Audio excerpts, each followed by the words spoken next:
Hello friends, welcome to my channel. இன்றைக்கி நாம் கத்திரிக்காய், முருங்கைக்காய், உருளைக்கிழங்கு எல்லாம் சேர்த்து காரக்குழம்பு எப்படி செய்யலான்னு பார்க்கலாம். ஒரு கடாயில் 2 ஸ்பூன் அளவுக்கு எண்ணெய் சேர்த்துக்கோங்க. எண்ணெய் நல்லா சூடானோன்னே 2 பெரிய வெங்காயத்தை நீல வாக்கில் கட் பண்ணி சேர்த்துக்கோங்க. சேர்த்துட்டு நல்லா கலந்து கொடுத்துக்கோங்க. வெங்காயம் நல்லா வதங்கி வரட்டும். பூண்டு ஒரு 6 பல் அளவுக்கு, பெரிய பல்லாக ஒரு 6 பல் அளவுக்கு பூண்டு சேர்த்துக்கோங்க. அரை ஸ்பூன் அளவுக்கு ஜீரகம் சேர்த்துக்கோங்க. அரை ஸ்பூன் அளவுக்கு மிளகு, முழு மிளகு சேர்த்துக்கோங்க. சேர்த்துட்டு நல்லா கலந்து கொடுத்துக்கோங்க. பூண்டு பச்சை வாசனை போகிற வரைக்கும் நல்லா வதக்கிக்கோங்க. தக்காளி, பெரிய தக்காளியாக 2 தக்காளியை நீல வாக்கில் கட் பண்ணி சேர்த்துக்கோங்க. சேர்த்துட்டு நல்லா கலந்து கொடுத்துக்கோங்க. உப்பு தேவையான அளவுக்கு கொஞ்சமாக சேர்த்துக்கோங்க. சேர்த்துட்டு நல்லா கலந்து கொடுத்துக்கோங்க. வெங்காயம், தக்காளி எல்லாமே நல்லா வதங்கி வரட்டும். அடுப்பை லோ ஃப்ளேம்லேயே வச்சு வதக்குங்க. தக்காளி ஓரளவுக்கு வதங்கினதுக்கப்புறம் ஒரு கைப்பிடி அளவுக்கு தேங்காவை கட் பண்ணி சேர்த்துக்கோங்க. சேர்த்துட்டு நல்லா கலந்து கொடுத்துக்கோங்க. வெங்காயம், தக்காளி எல்லாம் நல்லா வதங்கினோன்னே அடுப்பை ஆஃப் பண்ணிவிட்டு நல்லா ஆற வச்சு மிக்ஸி ஜாரில் சேர்த்துட்டு நல்லா ஃபைன் பேஸ்ட்டாக, தண்ணி எதுவும் சேர்க்காமல், வெங்காய தக்காளியில் இருக்க தண்ணியே போதும், எக்ஸ்ட்ரா தண்ணி எதுவும் சேர்க்காமல் கொஞ்சம் திக் பேஸ்ட்டாக அரைச்சி எடுத்துக்கோங்க.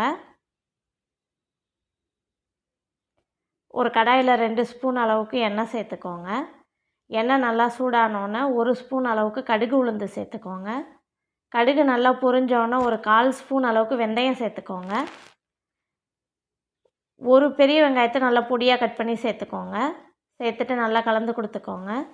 நாம் கட் பண்ணி வச்சுருக்க கத்திரிக்காய், முருங்கைக்காய், உருளைக்கிழங்கு எல்லாத்தையும் சேர்த்து எண்ணெயிலேயே கொஞ்சம் நேரம் நல்லா வதக்குங்க.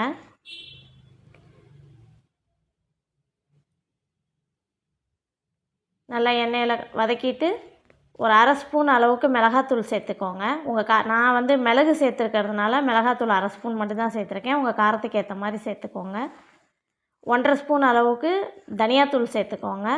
1/4 ஸ்பூன் அளவுக்கு மஞ்சத்தூள் சேர்த்துக்கோங்க. சேர்த்துட்டு நல்லா கலந்து கொடுத்துக்கோங்க. உப்பு ஏற்கனவே மசாலாவில் சேர்த்துருக்கோம், அதனால் காய்க்கு மட்டும் கொஞ்சமாக உப்பு சேர்த்துக்கோங்க. சேர்த்துட்டு நல்லா கலந்து கொடுத்துக்கோங்க. நான் அரைச்சி வச்சுருக்க வெங்காயம் தக்காளி பேஸ்ட்டு சேர்த்துக்கோங்க.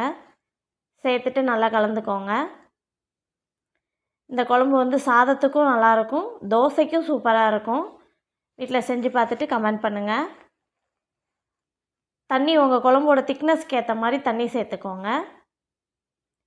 தண்ணி சேர்த்துட்டு அடுப்பை ஹை ஃப்ளேமில் நல்லா கொதிக்க விடுங்க. காய் நல்லா வதங்கி வரட்டும். கருவேப்பிலை கொஞ்சமாக சேர்த்துக்கோங்க.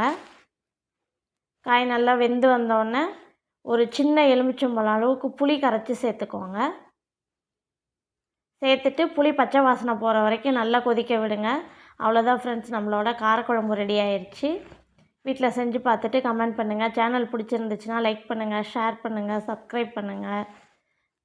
உப்பு செக் பண்ணி பார்த்துட்டு உப்பு தேவைன்னா சேர்த்துக்கோங்க. எனக்கு கொஞ்சம் உப்பு கம்மியாக இருந்துச்சு, அதனால் சேர்த்துருக்கேன்.